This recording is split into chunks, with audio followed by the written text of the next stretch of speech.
పండుగకు కారపూస చేస్తాను. 2 కిలోల బియ్యానికి 2 కిలోల శనగపప్పు పోసిన.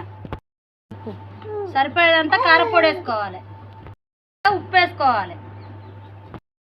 జీలకర్ర, ఎల్లిపాయలు, ధనియాలు, కొత్తిమీర కలిపి మిక్స్ పట్టుకున్నది ఇలా కలుపుకోవాలి.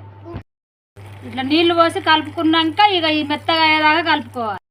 పిండి ఈ విధంగా కలుపుకోవాలి. పిండి ఈ విధంగా కలుపుకున్నాక కొంచెం ముద్ద తీసి ఉప్పు చెక్ చేసుకోవాలి. 2 కిలోల ఇక నూనె, పీడ నూనె పోస్తాను. కలుపుకున్న పిండి ఈ పావులలో పెట్టుకొని ఇట్లా పోసుకోవాలి. ఒక సైడ్ కాలినాక మళ్ళీ సైడ్ ఇట్లా తిప్పుకోవాలి. ఇట్లనే ఇక పిండి అంతా అయిపోయేదాకా ఒక్కొక్క వాయి పోసుకోవాలి. ఇట్లా కాలినాక తీసి ఈ గిన్నెలు వేసుకోవాలి. ఈ అప్పాలు మా చెల్లెకు మా బిడ్డకు పండుగకు వస్తారు. అప్పాలు అయితే అయినాయి. మా బిడ్డకును మా చెల్లెకు పంపిస్తా. రేపు గ్యారెలు చేస్తా. ఇక ఇప్పుడు మడుగులు అయిపోయినాయి, రేపు గ్యారెలు చేస్తా.